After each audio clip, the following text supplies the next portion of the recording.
Today's episode of the Sister Mimons podcast is brought to you by the Settlers of Catan Harbor Master variant.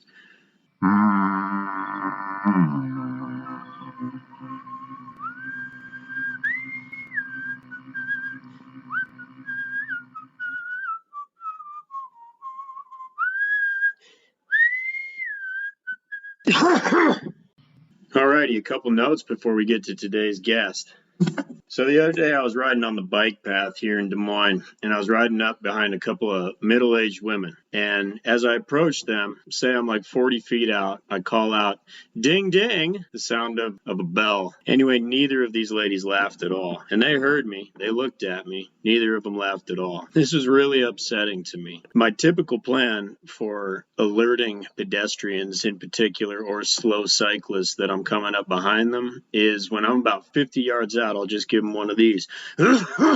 You've just heard me make this sound. This is an incredibly common sound for me to make. I'm very phlegmy. This tends to work brilliantly because it's a natural sound, and I'm also far enough out that I'm not terrifying. Now, 50 yards is a good distance, plenty of time for them to prepare for me. And from 50 yards out, you can't start yelling. If I just started yelling, "On your left!" from 50 yards out, be intense. And then the opposite is, if you wait till you're pretty close to say something like "on your left," half the time that pedestrian will jump in momentary terror because they're shocked as hell that a bike has ridden up behind them on the bike path. And more often than not, they'll have a dog, and that fucking dog will jump too. It's a whole scene. I know, I should just get a little bell. Oh man, and yelling just then reminds me of when Walt was driving the Cressida back in the day, and his turn signal was broken, so he would hang his head out the window and scream, "I'm taking a f***ing left!" Also this. All around our neighborhood here, we got an older neighborhood. Some of the sidewalks are like super deteriorated. For a couple months now, when I'm pushing Annie around in her stroller and we go over one of these rough sidewalks, this is great. We're going right over the rough patch, and she'll start to hum so that the terrain affects her hum like a drawn out stutter, It sounds exactly like this. Here's Annie from this morning.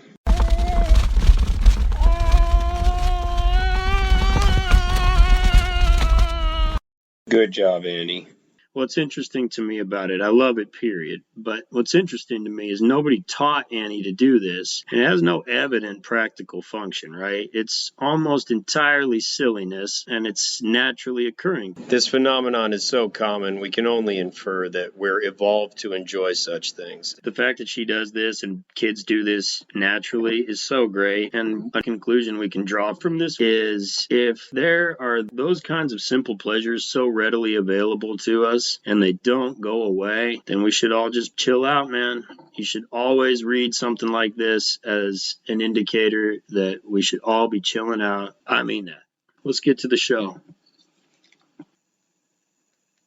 Today's guest is Rich Steele, aka Richard Steele, aka the Dicky Bird, aka Dick Steele. I want to say up front that I struggled with whether I should interview Rich for the show at all. I haven't talked to him. And this is over a month ago now, or at least a month ago. I'm still conflicted about whether to even post this. I've been concerned about a couple things. One is how he would present himself. Anybody who knows Rich knows he's a wild card. And also how I might present him to you. And that goes especially for people who just don't know Rich. Not at all. Rich is a very different dude. He's clinically bipolar, and we'll get to that. But I must honestly say that I don't feel that accounts for everything that makes him so unique and has made him so unique and so hilarious and so incredibly frustrating over the years, but also such a great friend. We'll discuss this. We'll discuss Rich's bipolar disorder in our conversation, and we'll discuss a lot of things. So I've been sitting with these thoughts for days. At one point, I straight up texted Rich. This is after we first spoke. I texted him. I said, "Rich, do you feel that there's anything wrong with you?" His response, beyond his bipolar disorder, was he said, and I quote, "maybe PTSD from childhood trauma." So we'll get to some of that too. And there might be some truth to that. There likely is. But I would say again that in my estimation, having known Rich as long as I have, which is 33 years. This factor also fails to explain or even describe Rich. I have long held that Dick Steele defies categorization or classification. I've known this dude, as I said, for 33 years, and for as long as I can remember, his behavior has been concerning. Only recently was he finally diagnosed. So the specific form of his bipolar disorder is called cyclothymia, and it's a condition characterized by mood swings from mild depression to hypomania, or a, quote, elevated mood. So I think anyone who knows Rich well at all would mostly agree with that diagnosis, that he likely does have cyclothymia. I do remember Rich having definite lows, times when he's felt sorry for himself, or I guess I would really just say when he's had really low energy. But I've never really been worried about Rich being like a depressed individual. And that's at least in my experience. Never seemed suicidal to me. And honestly, I've never even thought of Rich as one to get stuck for long in a very dark mindset. And I guess that would fit with cyclothymia anyway. But mild depression does fit with my experience of Rich. Mild depression. And maybe it's gotten worse in the last 20 years. I think he would say it has, that he has some real depression. And that might be real. But I say in the last 20 years because, as you'll hear, I haven't spent a ton of time with Rich in that span. And so, maybe his wife would also call his depressive states worse than mild. So then on the high end of cyclothymia is hypomania, an elevated mood. And for those of us who know him, this is the Rich you hope will show up. For most of us, I will say. And that's the elevated one. When Rich is on a high, for me, he's the funniest human being I've ever known. Completely spontaneous, and he's almost always just completely over the top vulgar. And when he's in this zone, you'll do anything just to get him talking because the shit that comes out of his mouth, you never heard it before. Most crucially, he's totally harmless. And that's, in my experience, what has always made his mania so funny. So I confess that I, of course, was hoping the elevated Rich would be on the other end of the Zoom call when we did talk a few weeks ago. And I actually expected that Rich because of the topic I'd given him beforehand. And that topic was, you're going to come on the show and you're going to explain to me and everyone else why you, Dick Steele, should have been best man at my wedding rather than Eric Ryan, or Brian Petta, your own brother, Rich. So this was Rich's task. And here's some background to all that. We got married 5 years ago now.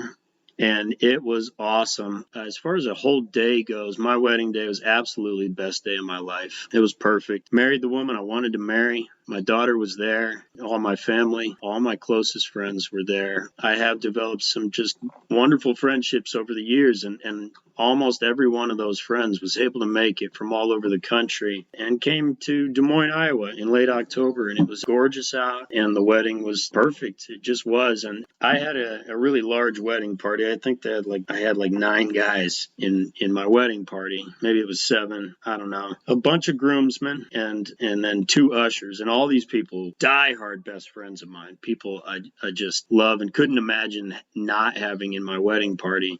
And I was excluding a couple people that I thought wouldn't even be able to make it, like Walt and Kip. So my core group of friends was, 12, 15 guys deep. And any one of these guys could have been in my wedding. I did have to choose my groomsmen. So when it came to narrowing it down, the biggest factor for me, because I already knew who I loved and they all knew I loved them and I've always loved them, and I'd already been in several of their weddings as well. All I could think about was, okay, who have I spent the greatest amount of time with most recently, so that the relationship has been kindled over that time, just as sort of a tiebreaker. And on the back end of that fell one Dick Steele, a person I grew up with, and I'll tell you about that shortly. But Dick Steele was towards the back end of the wedding party, mainly because I hadn't seen him much in the years leading up to our wedding. Rich was so pissed that I named him an usher. It was him and Zach Rubin. I love Zach Rubin to death. Zach was not offended by this at all. He was able to contextualize it in the moment. Rich, however, oh my God, he was so pissed right from the start. He's claimed, in fact, to have been mad as hell about it for the last 5 years. So in Rich's mind, straight up, and he was very vocal about this, he was passed over for straight up lesser friends. when I didn't name him best man. So for 5 years, and this has been pretty regular when we hear from him, he's taken shots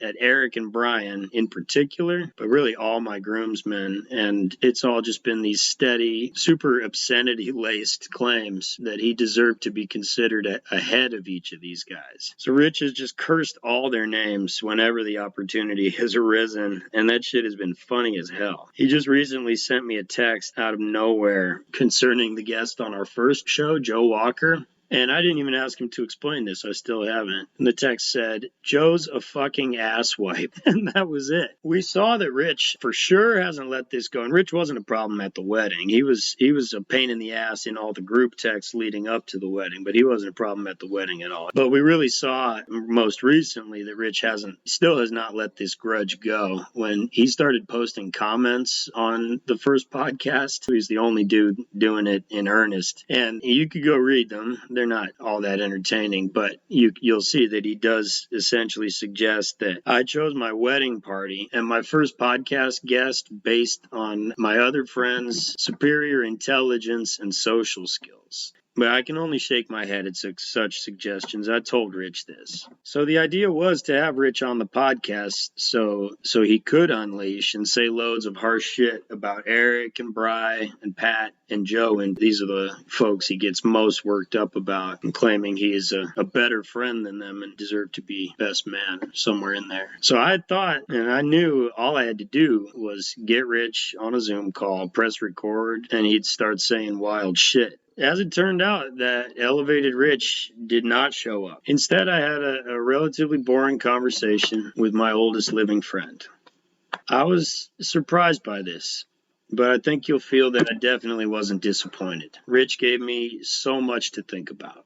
So who is Rich? Who's Rich Steele? He's 39 years old, and he lives in Colorado Springs with his wife Allison and their 5 children. And right now, Rich, for income, he just drives for a food delivery service, one whose name I didn't recognize. Rich will attempt to tell you the story of how we met, but here's how it went down. It was 33 years ago, and it was the summer. Rich and his mom and his stepdad and his 3 and soon-to-be 4 brothers moved into 122 North 16th Street, which is 2 houses up the block from my childhood home. I remember getting home from Michigan, and I went for a bike ride and saw Rich out in the yard. I was 5 years old, and he was 6. For the next 10-plus years, Rich was, without a doubt, one of my 3 best friends. I had tons of friends on the west side throughout those years, and some were closer than Rich would have been at various times, like Jake Kurtz in early grade school, before he and his mom moved to Fort Collins and then Wyoming. We were super close. Or Andrew Stoltz. I was really into baseball cards, and Andrew lived so close, and we had a ball, especially through sports, in grade school. And then there was Kip, of course, who probably was my closest best friend for 3 or 4 years during our time at Buena Vista Elementary, and on up through 6th grade at West Middle School. But throughout all that, there was always Rich, and there was always Blaine. Rich is Blaine's older brother, and like I said, they lived just 2 houses north of us, starting in 1988. I probably hung out with one or both of them 345 days a year. They came down all the time, and I went up there even more often, because their house was wild. 5 boys lived there: Rich, Blaine, Paul, Randall, and Brian. Rich was the oldest. He was born in Utah in 1982. His mom, Ella, was 16 at the time. Ella is without a doubt one of the heroes I've known in my life. She would do anything for her boys and really for any of us. Rich only met his dad once when he was 16, and Blaine, who was born in Arizona 2 years later, never knew his dad. So Rich was a year older than me, and Blaine was a year younger. We all went to Buena Vista Elementary, which was directly across the street, Bijou Street, from their house. 3 of us did everything together. This is the simplest time in my life I can recall.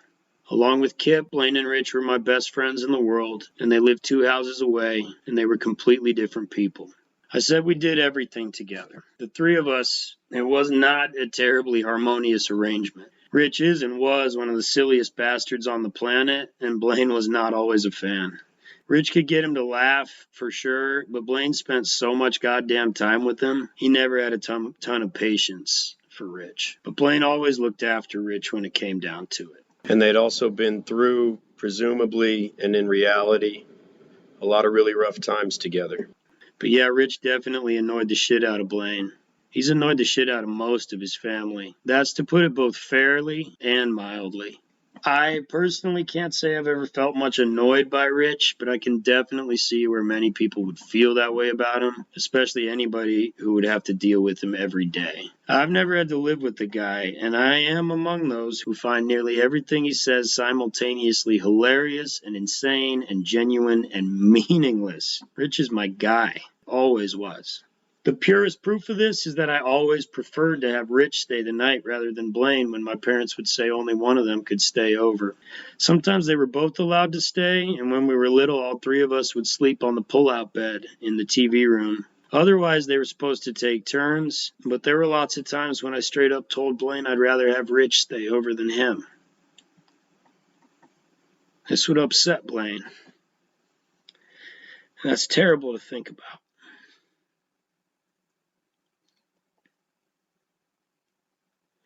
I don't really know when any of this was, but I'd guess it was mostly when we were like between 8 years old and 12 years old. I did have almost no awareness of the fact I was hurting Blaine's feelings by choosing Rich for sleepovers. I really was mostly a normal kid. I wanted to have fun was all, and Rich was so much fun. He had way more energy and way more insane energy than Blaine, and that's always been super entertaining. I love Blaine as much as I could love anyone, but he really was a dud at sleepovers. He was always the first to fall asleep. He loved to eat too much and get too comfortable and watch Baywatch and just pass out.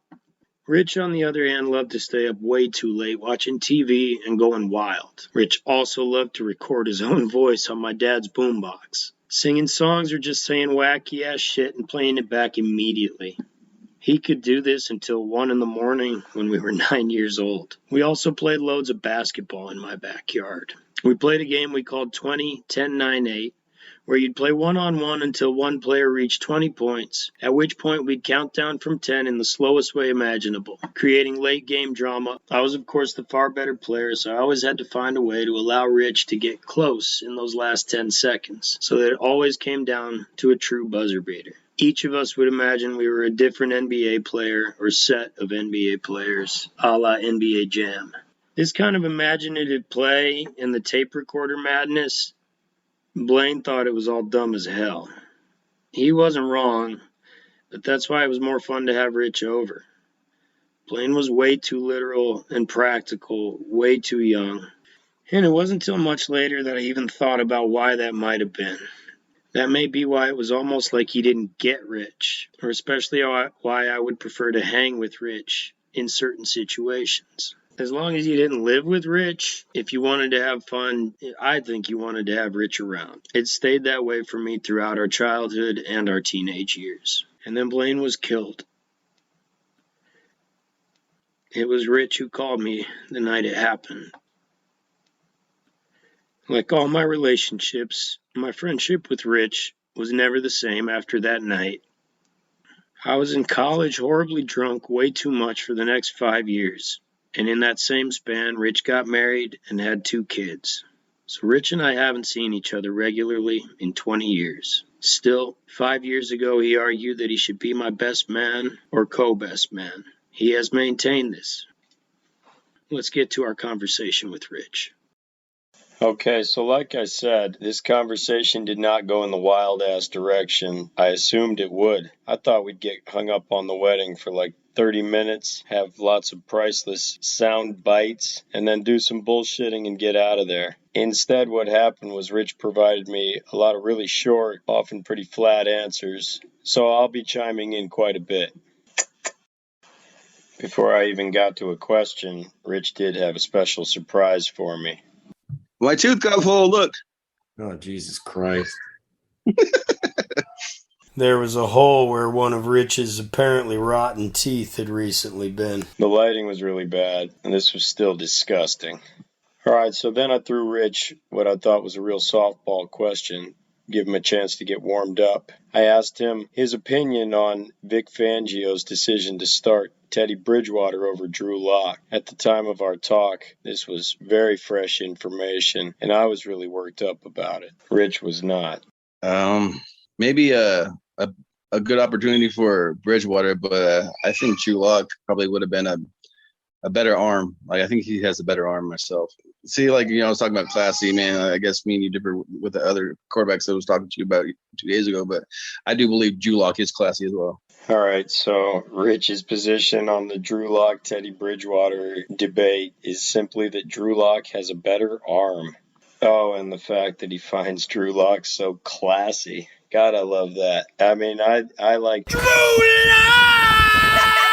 quite a bit. I think he's a real nice kid. The word classy, though, that's so awesome. It's so rich as well. This is a word Rich throws around, often applied to professional wrestlers. Dick Steele.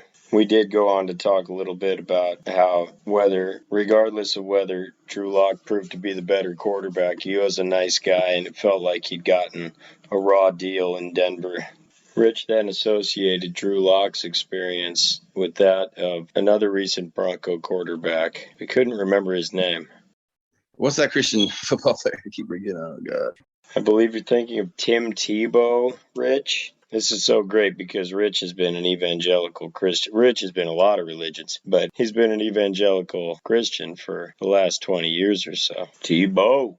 And that was really all Rich had to say on the subject. I think maybe if I asked him now, he'd have a few more comments, probably along the lines of, "To hell with Vic Fangio and all that he represents." And what he does represent is the idea that incompetent people are in positions of leadership all over this country and all over the world. You can't take anything for granted. People rise for weird reasons in so many cases. Couldn't have said it better myself, Rich. Alright, so after we were bored by the Broncos, I asked Rich to discuss his family a little bit before we got to the subject of the wedding. Context. You're married to Allison. How long have you guys been married? Married since November 23rd of 2013. Okay. The rundown is it's Alea. She's 15. She just turned 15. That's her kid. And then I got Trenton's 7. Lily is 6, and Gracie will be 5 on the 30th. And then London is almost 2. The Brady Bunch, I call it the Steele Bunch. What? The Steele Bunch. So Rich has 5 kids under his roof right now. He has 2 other children from a previous marriage, but lives with his 5 children and his wife Allison in Colorado Springs. There's not a ton I can say about Rich's family because I don't know them all that well. What I can say is anytime I've seen his kids, anytime I've seen them, saw them in the Zoom call, and those that were at the wedding, the older ones, were just marvelous and happy. I don't know Allison terribly well, but she is well. Every time I've been around Allison, she's been a joy to be around. So this is Rich's big old family. I asked him about his other daughters as well, Brianna and Samantha, who I did come to know because they were born quite a while ago while I was still living in Colorado Springs. This is a sore subject for Rich because in recent years it's been very difficult for him to even see his older daughters. He did at a certain point have to get a court order just to be able to see them. This is what he has to say about that. It was a court ruling that she had to let me, but I didn't want to go forward with that because what's the use? The kids don't love me anyway. Hopefully you were able to hear that, Rich's explanation for why, though he did gain the legal right to see his daughters, he hasn't seen them in a couple years. I'll play it for you one more time here. What's the use? The kids don't love me anyway. What's the use? The kids don't love me anyway. That's where Rich is at with Samantha and Brianna. And that's for complicated reasons we won't get into here, but also some reasons that are under Rich's control, in my opinion. We'll talk more about that. But this is sad, because these are his girls. Alright, so then it was time to talk about the wedding. This is where I thought I had Rich teed up. He's always talking shit about the wedding, and this was his chance to tell the world why he deserved to be the best man. He actually didn't want to talk about it at all. This is what he had to say. I guess I get butthurt because I wonder why, you wouldn't, because, whenever you come down to Colorado, it's you don't even maybe think about me, I guess. So I feel like you're always going to be not just my friend, but my brother, man. Like, it's not just a best friend, but you're my brother.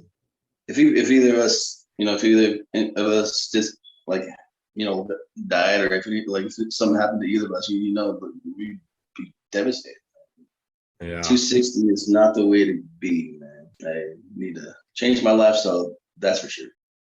This was really sweet. This really got me. Here I thought Rich was just going to go wild, cussing about Pat and Eric and Joe and his own brother Brian. And he did none of that. And instead just wanted to tell me that he's a little bit hurt that I don't try harder to see him when I'm home. He doesn't not have a point here. I feel bad how little I've seen Rich over the last 20 years, and over more recent years especially since I've become a father myself. It gets so hard to even find an hour away when you have a kid with you, a young kid, and then Rich has 5. So I think it's understandable why it's been hard for us to connect, but that's not an excuse. And I feel bad, Rich. Goddamn, you spoke so sweetly there. Rich obviously got a little heavy there as well, mentioning our mortality, saying that either of us would be devastated if we lost the other. This is of course true. And then he mentioned his weight. Rich weighs 260 pounds right now, maybe a little less since we spoke a month ago. And this is of concern. He should weigh about 180. So Rich is about 80 pounds overweight. Rich is always funny, the way he says, I need to change my lifestyle. That's funny, but this and subsequent conversations led me to think Rich is somewhat considering his mortality for real lately. At this point, I was really enjoying our conversation, but I did mention to Rich how surprised I was that he wasn't just going off. So he gave me just a taste. He has a few comments for Eric here and a few for Pat. You fucking dickhead, Eric! You piece of shit! Yeah! Because Pat has been your rival. Science, you idiot!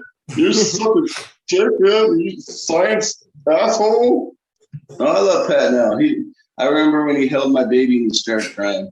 That was kind of funny. He was drunk at your wedding and he cried when he held Gracie. Rich just called Pat a mother jackass and a science asshole. And then proceeded to recall a very sweet memory indeed of Pat holding Rich's daughter Gracie at my wedding and just weeping. Pat was feeling some kind of great spirit in that moment. It was beautiful. With Pat on the mind then, I mentioned to Rich this famous hike that Pat, Rich, Brian, and I embarked upon, I think just before I moved to Iowa, in the year before I moved to Iowa. We climbed what's called Cameron's Cone. It's a big-ass mountain right in front of Pikes Peak that nobody climbs because Pikes Peak is the draw. But this was an extremely difficult hike, much of it on a non-trail straight up the mountain. And then the top of the mountain was completely covered in ladybugs. It was surreal. It was amazing. Just thousands and thousands of ladybugs covering the whole surface. The point is, Rich made it on this hike, and he wasn't weighing 260 then. He was probably closer to 235, 240, and just in terrible shape and really poorly equipped for the hike. And he made it, and it might be my best memory of Rich. He succeeded in this impossible hike, and then all the way down the mountain he cursed all of us just horribly, just said the worst things he could possibly say, and a lot of "you're not my friend" type remarks. This is when we're in our late 20s, mind you. So I asked Rich if he remembered this Cameron's Cone hike. We were talking about that hike that we took when we climbed Cameron's Cone. You remember that? That was the last came off? Hmm? When clothes came off? That was just me and you going up in that creek, right? Whoa.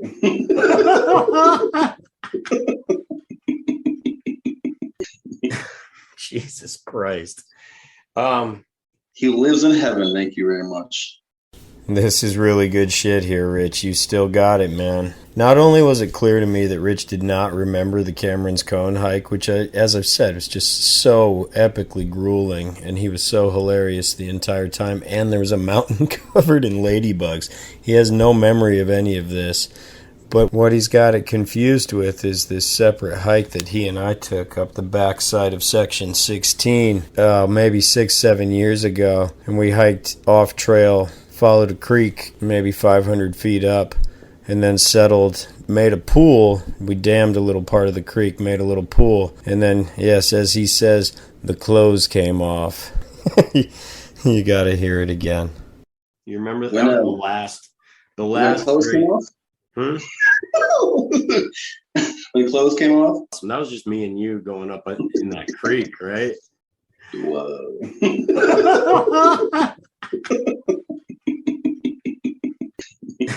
Jesus Christ. He lives in heaven, thank you very much. That's so great, Rich. Bravo. Hope you heard my Paul Petta laugh there also.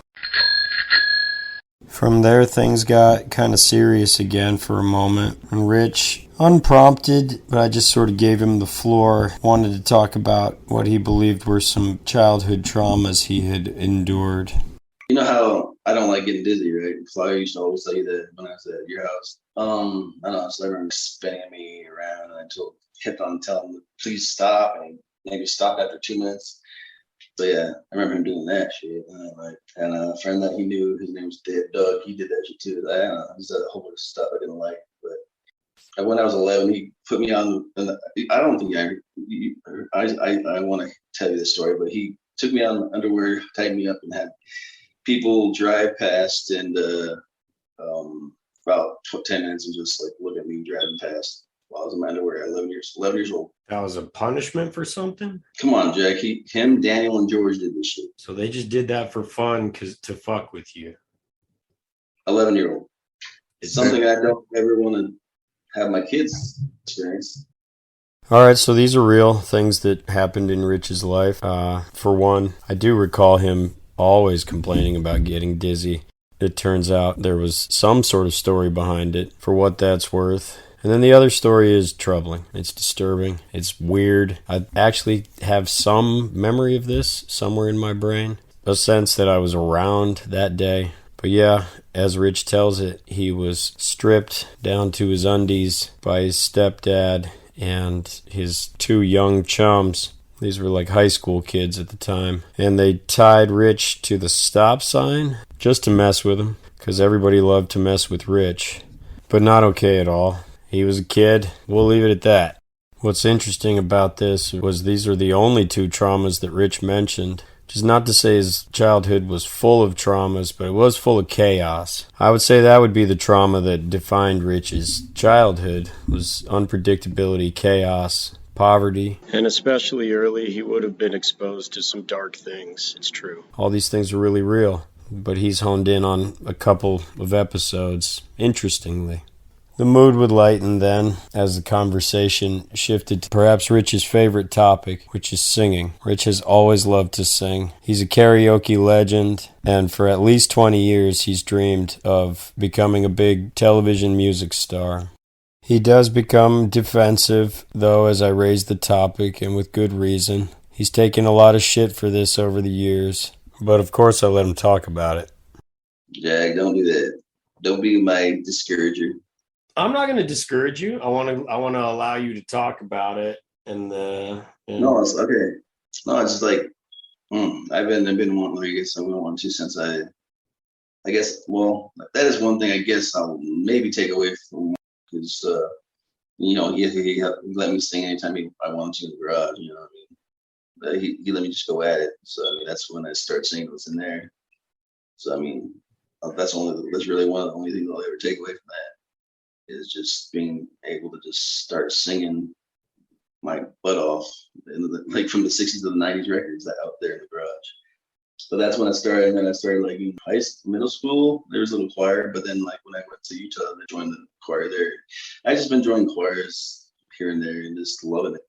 I just love singing. I mean, I have this karaoke app called Shmuel, and I upload it on YouTube. Rich explains that he developed his passion for singing by singing at the top of his lungs in his garage with his stepdad growing up, and this was definitely the case. That garage had been converted into a bar. There was a pool table in there, thousands of records, total chaos, and Rich sang a lot of songs in there. Summer nights. And yes, Rich has been in a number of choirs over the course of his life between Utah and Colorado Springs. You gotta love all this.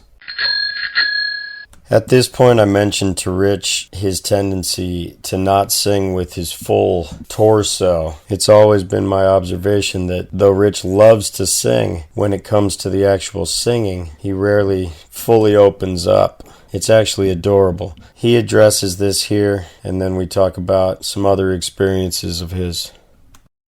Some songs, like if I can sing with them, I can belt it out, and I can sing a lick here and there pretty good, if I say so. I mean, that's just me, my opinion.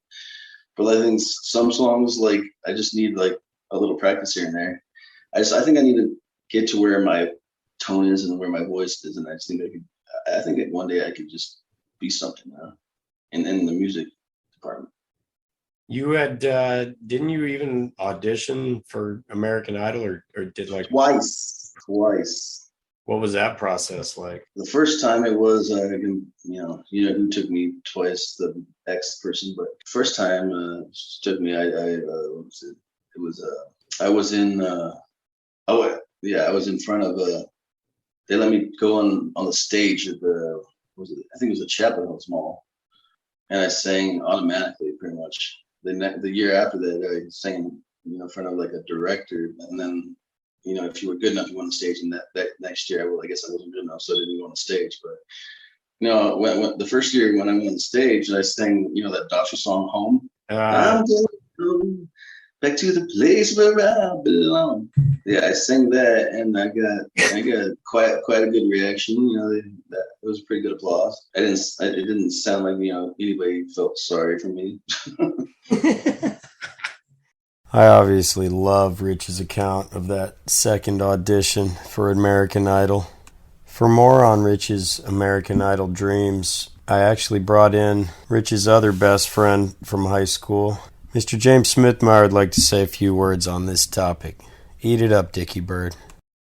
With Rich, like, there's like an enthusiasm there, and like, he never made it to American Idol and never got his record deal, right? We know this, but he was, I think in his mind, he thought, but Jack, who am I or who are you to say that he couldn't be the next guy doing a record label? And the same thing for you, Jack. Like, in your life, who am I to say anything about what you can accomplish? And I got a long way to go in life, God willing, but hopefully I accomplished some things and more in life, and look back and maybe some people would say, no, you couldn't have done that, and so Rich, like, if he liked music and he liked to play, I mean, listen, the cards are the chips are gonna fall where they may, right? He might not ever end up with a career in that field, but especially looking back on that, like, when we were all 18, 19, really, like, we all had a chance to do whatever we wanted, right? And so I don't know why someone's got to say that he's not going to do what he's going to do, right? So, that's just enthusiasm and that, like, positivity that something good could happen. I think that's a good thing. I think it's judgmental to say so-and-so can't accomplish. It's not my place. I totally agree. Man, you gotta love James here. Love everything he has to say about this because he means it. You could tell James means it.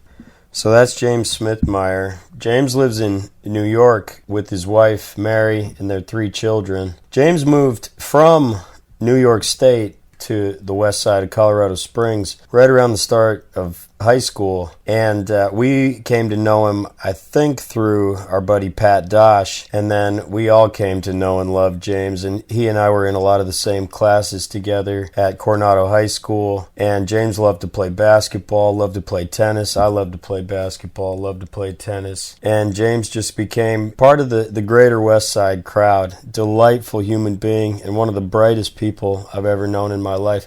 I got a hold of James for this podcast because, well, I just loved James and I knew he loved Rich.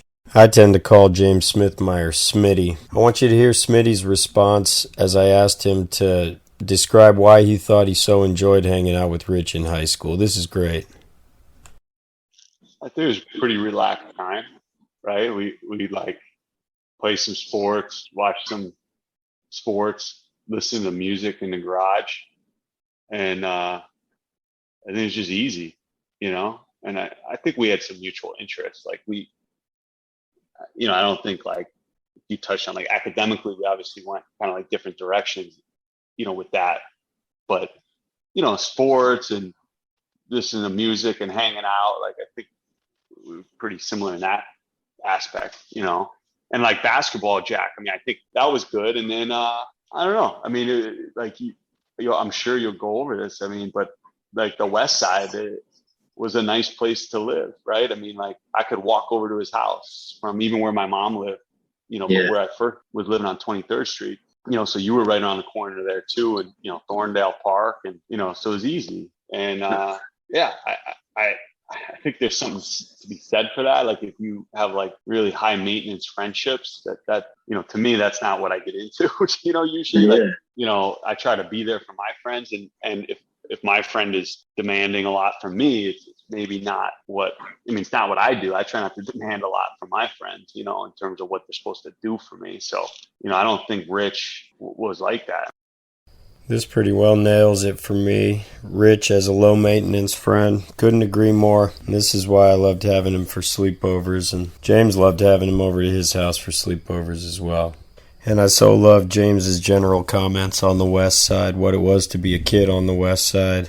You had to be there. I haven't encountered a neighborhood anything like it. What I really love about the way that James talks about Rich is if you didn't know Rich at all and you hadn't heard my introduction to Rich at all, the way that James talks about him, you'd think he's a perfectly normal human being. James is a really good dude. James Smithmeyer, a.k.a. Smitty. Graduated like third in his class at Coronado. I graduated like 35th. Then went on to get a degree in engineering at Cornell University, a master's in engineering at Cornell University.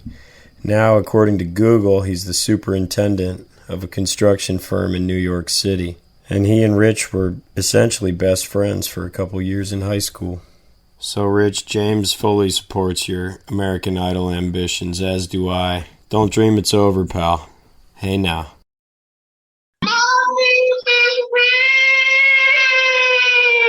Holding down a job has always been a big issue for Rich. Obviously a huge issue because he has a big family. We talked about this next. So you've lost a lot of jobs, right? Yeah, gained and lost, yeah. What do you tend to lose them for? Like what's the pattern through attitude? So maybe because of the bipolar, I guess. I never knew I had bipolar, but maybe that's what it is.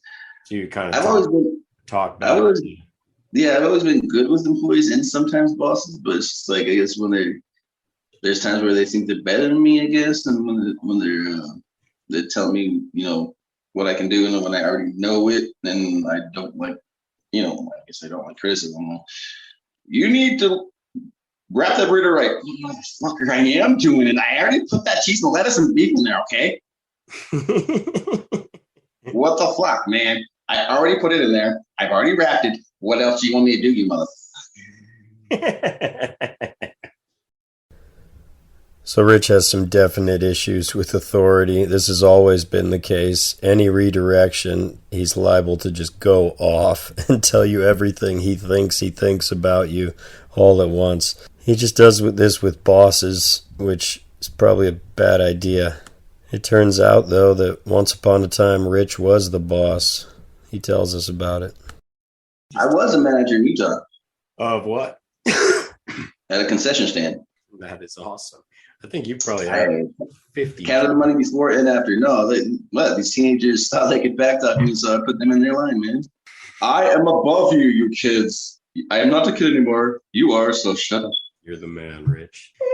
Yeah, well, sometimes. Rich managed a concession stand and obviously dominated the teenagers working for him there.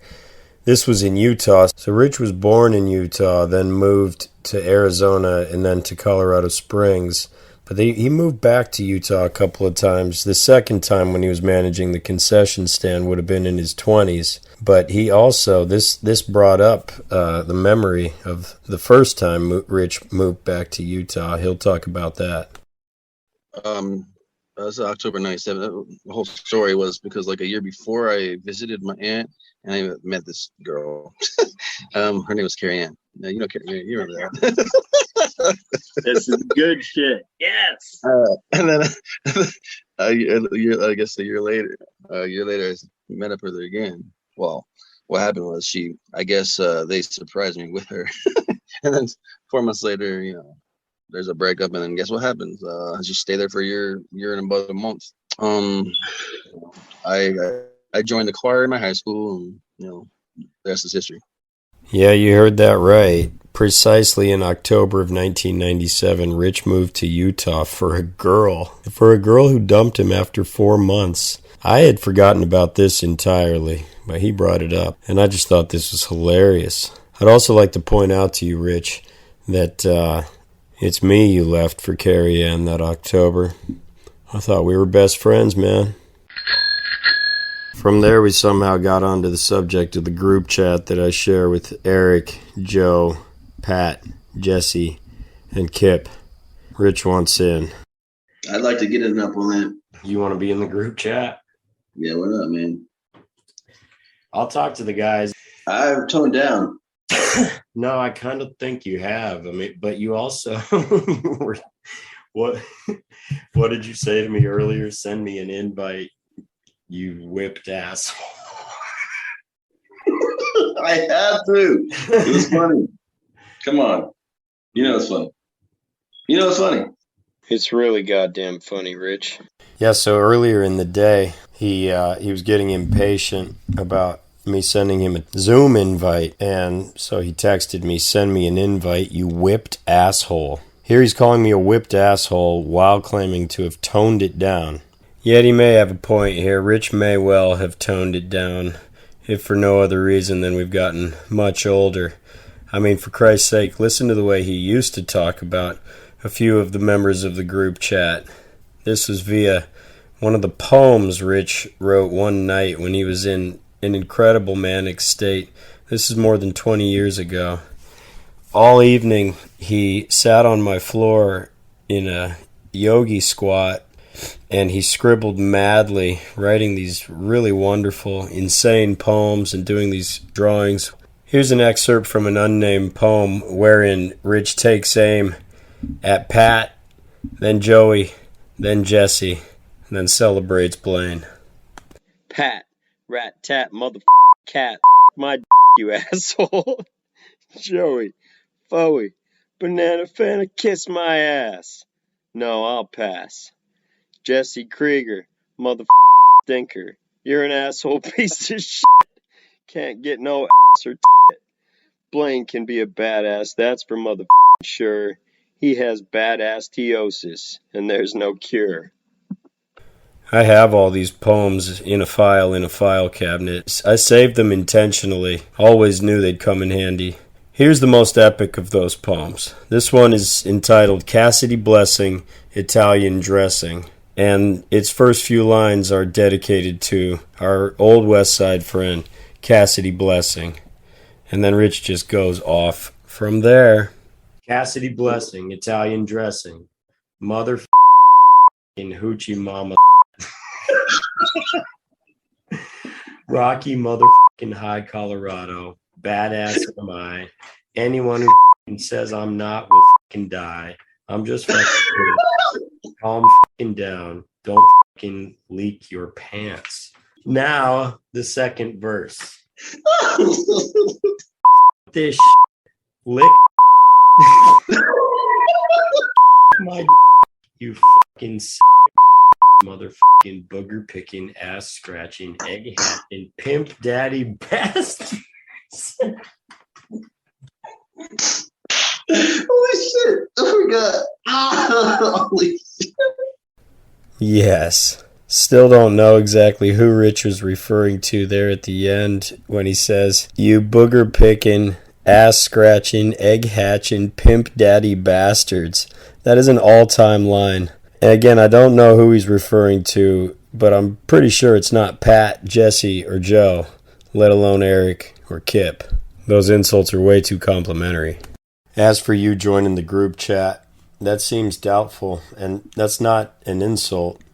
That is a delicate ecosystem, and we're still working to incorporate Kip. Kip's been a highly disruptive, invasive species since we brought him into the fold in the last 6 months or whatever. So once we get that wild beast tamed, then perhaps we can hear your pitch, Rich. For the record, I'd be fine with Rich joining the group chat immediately, but he could be an issue. That's real, and group chats are very delicate. We've had some huge blow-ups in our chat. We lost Brian Petta, who was an early member of the chat. That situation blew up over a simple discussion of 9/11, for Christ's sake. And now we've just recently incorporated Kip, who's a lifelong friend of ours. But it hasn't been easy. And now, were we to incorporate Rich, as I say, I'd be fine with it. I am down for all things Rich. But he has been known to be one to share his opinions readily and forcefully and psychotically. Apparently this has been a big issue on his social media, in particular on Facebook. Multiple people have just reported this to me, that he was especially excited and upset and outraged and vocal during the summer of 2020. I believe I mentioned to Rich that I knew some people had blocked him, and he wanted to address this. It's just funny how he brought it up. I wish you could put a little bit on this on your podcast about this at least. About like, remember the George Floyd shit? Yeah. Yes, I do remember the George Floyd shit, Rich. His comments on this were scattered and mixed up with thoughts about his brothers. I won't play them for you here. But this issue does really hit home for Rich. Rich's wife, Allison, is black, so all of his children with her are biracial. And Rich is as close as I've come to knowing a person who really didn't see race at all, or feel, or act upon racial biases. His life attests to that. Anyway, apparently his outspokenness on racial equity issues in the summer of 2020 and subsequent really turned some people off, and people who have just blocked him, whether they disagree with him or just couldn't take the noise. My reaction to all this, beyond what are you people doing on social media in the first place, is always, what are you doing taking the words of Richard Steele so seriously? Rich all of his life has been a person who says exactly what pops into his brain, and you have to make sense of it, no matter what the issue is. So all of a sudden, because it's on social media, people are taking him seriously and getting offended by him. I'm offended by that. All his life, Rich's heart's been in the right place. I stand with Dick Steele. The natural question is, though, how seriously should we take Rich? This is not an easy question to answer.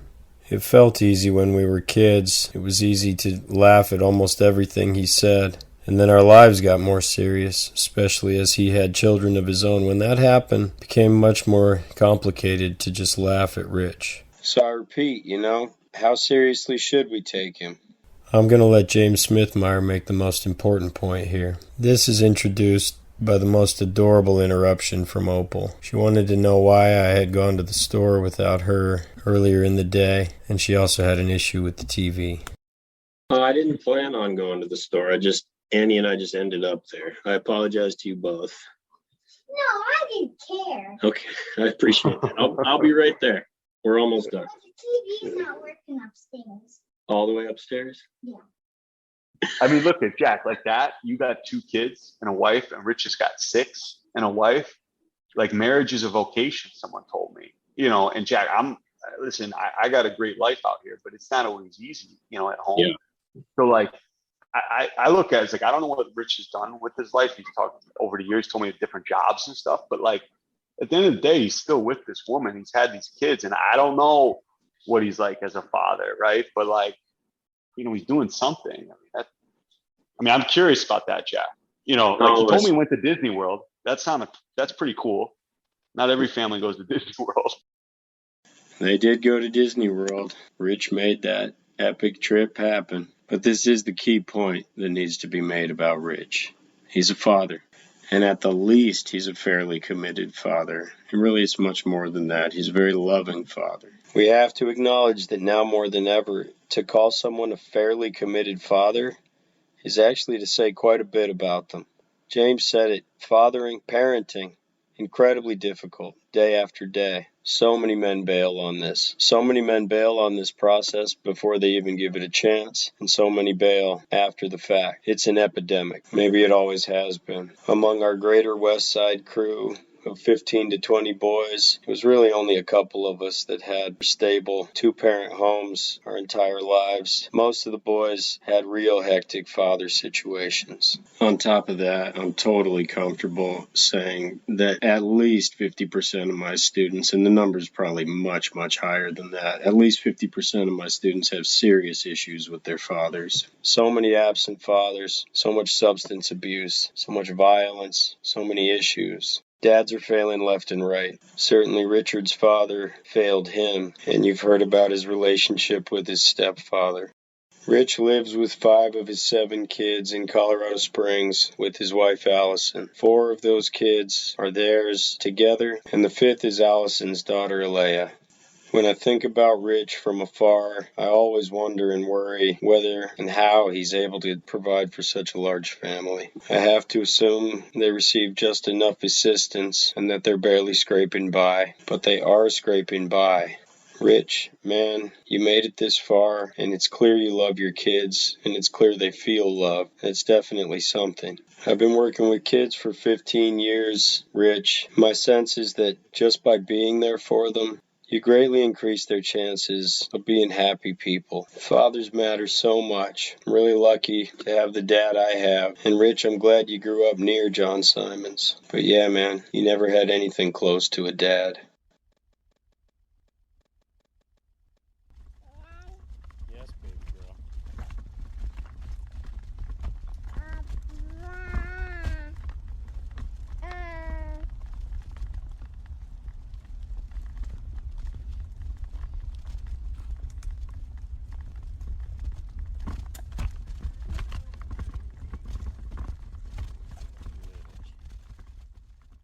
I know what you're thinking. Rich has 2 other kids from his first marriage, Brianna and Samantha, and he's lost touch with them completely. Again, I won't tell you why. That's their business. All I'll say, Rich, is you can do better there. You can fix that. I know you love those girls, and you can always ask yourself what kind of impact your father's absence might have had on you. You don't want to be asking those questions about your own daughters, man. You're a way better dad than your dad ever could have been. Don't tell me any disability prevents you from reconnecting with your daughters. It's critical. We can keep talking about this, man. I promise.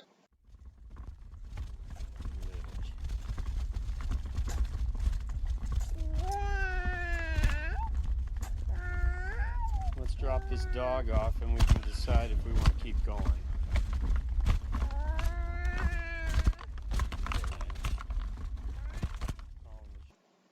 We're nearing the end of our program. It's been about 6 weeks since Rich and I spoke, and I know he's upset it's taken me this long to put this together, but it's taken so long for the same reason. I'm so proud of Rich, and I have so much sympathy for Rich, and I worry about Rich. It's fatherhood. It consumes me. I got 2 kids, and I got a lot of good things going for me, and it's incredibly difficult. I feel psychotic at all times, and always tired. I've actually become glad this is taking so long. It was really interesting to sort of force myself to think about Rich Steele every day, and in different ways than I ever would have thought about him before. Every day while walking the dogs, or pushing Annie around the neighborhood, or driving to work, or doing the dishes, put a lot of time into thinking about Rich. And what has made things so intense is, of course, every time I think about Rich, I think about Blaine. It's not easy for me to talk about Blaine, especially in ways that sort of make me picture him moving into time and a space. To think about Rich is to think about childhood, and I shared my childhood with Rich and Blaine. Blaine only came up directly once in my conversation with Rich, and this was when, for some reason, I was sort of explaining to Rich what I hoped to do here. Blaine was killed 20 years ago this year, and Rob died of leukemia 20 years ago this year. And I told Rich that one of my thoughts in creating this space for us was to pull us closer together. Us West Side boys, 20 years later, not for Rob and Blaine, and not even to directly honor them, but it just feels so right, and I think we're ready to pull them into the present. Here's my attempt to start to explain this to Rich, and I just fail. The subject of Blaine staggers me, it always will. His responses are so short and so sweet, because what can you say? I just think the more that all of us stay in touch and are actually connected, and if I can do that for us, then... Man, I miss that boy.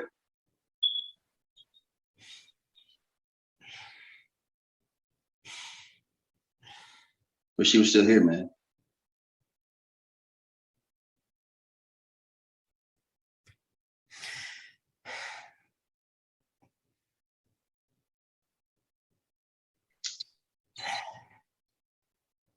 Man, those motherfuckers, man. They could just... Like I said, I can't talk about Blaine. And any day, any time, any place, no matter what I'm doing, I can think of Blaine, or he'll just come to mind. And like I said, I imagine him moving through time and space, and he's alive. And no matter where I am, I could just close my eyes, and it's like, so doing, I'm there with him for a few moments. And I love these feelings. I love where these thoughts take me. I don't want this to go away. But these are not easy thoughts, Rich. I thought about you boys so much, and I thought about all of us. And I get so fucking sad when I think about what happened 20 years ago. Sad for our boys, and so sad for all of us. Like I said, nothing was ever the same again. That includes, inevitably, things between you and me, Rich. Not that we ever tried to create any distance between ourselves, but the distance appeared. I don't know what, if anything, you imagined this show would turn into, Rich. I've said, and I'll tell you again, this is nothing definitive. This is not the definitive Rich Steele podcast. This is not the story of your life, and you're not being evaluated. You have an extremely complicated life, and I know you're worn out, and I think you're scared also. Over the last few weeks, Rich has sent me more than one text referring to how he might be remembered if he were to die, say today or tomorrow. In his estimation, all that he's accomplished is the rearing of his children. I've told you that's more than enough, Rich, and that it's more than about half the dads in history have accomplished. But that's not all you are, Dick Steele, and you're not done. It's been 20 years since we lived closely and were close. And I don't entirely know who you are these days. That's impossible. But there are certain things I do know, pal. Let me tell you how I feel about you, Dickie Bird.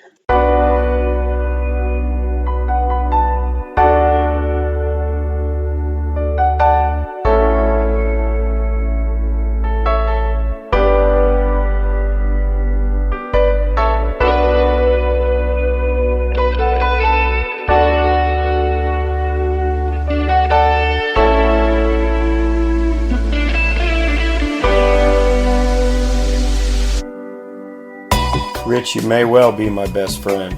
Your primary point in arguing you should have been my best man was longevity, that we've known each other 33 years.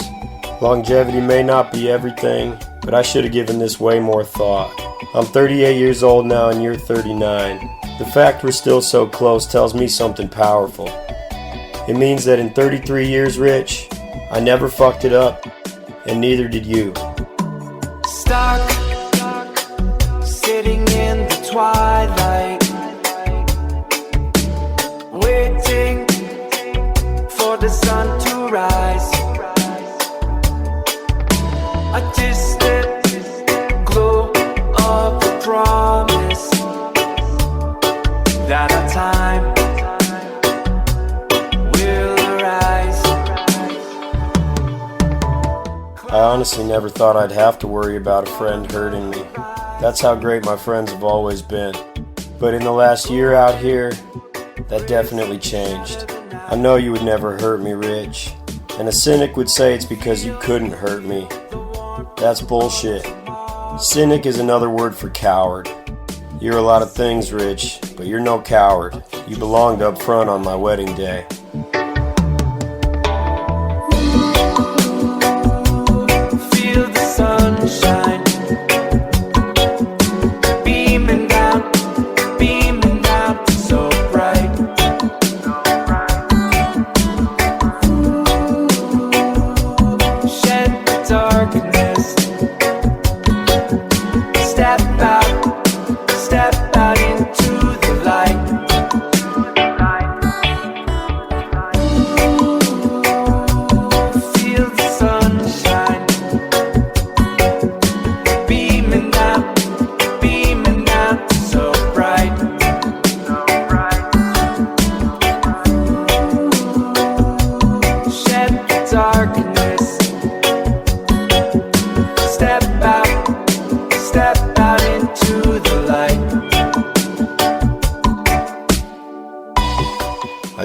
about you though, Rich, and I worry about your kids.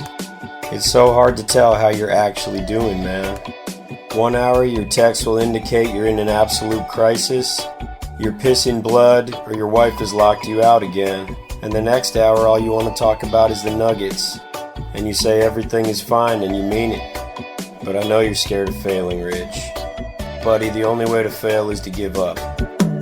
Drifting on an empty ocean,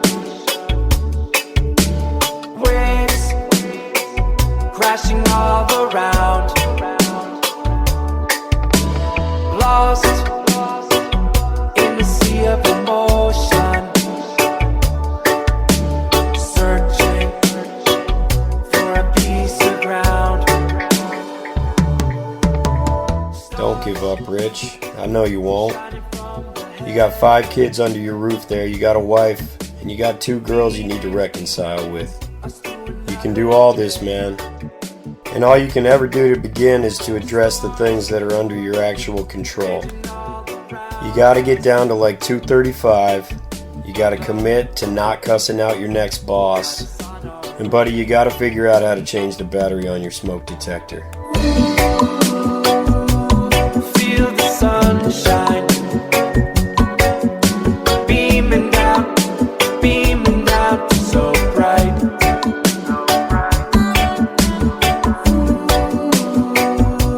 Shed the darkness, step out into the light. Recently, Rich, you've told me you worry about never living up to the impossible standard Blaine seems to have set in his 17 years. You can seem disappointed in yourself. You're such a good friend and you're a good father, and there's no one like you in the world. I want you to know something, Rich. I've never been disappointed in you. I do wonder if a grown man has ever told you that.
One last thing, Rich.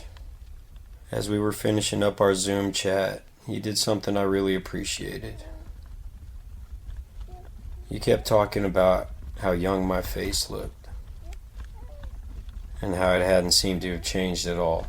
I guess I didn't have much of a beard at the time. Anyway, Rich, that's how I feel when I'm around you, or just when I'm interacting with you. I feel like a kid again. And I really love that. The most important stated objective of the Sister Mimons project is to time travel in order to hand out hugs. Rich, when you told me I looked just like I did when I was 12, I don't know why, but I took that as a time travel hug. 12-year-old me had no clue how to hug. Honestly, I think I never knew how to hug until the day Rob died. You did transport me. You took me back to our sweetest times together, Rich, and you always do. I thank you for this and for 33 years of pure friendship. I love you, Rich. You pimp daddy bastard. Here we go. Oh.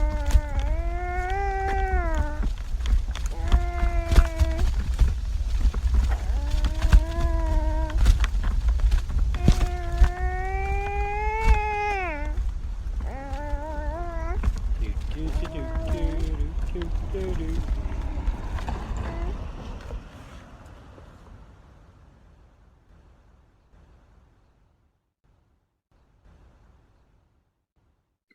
I remember Cheese and Crackers Day.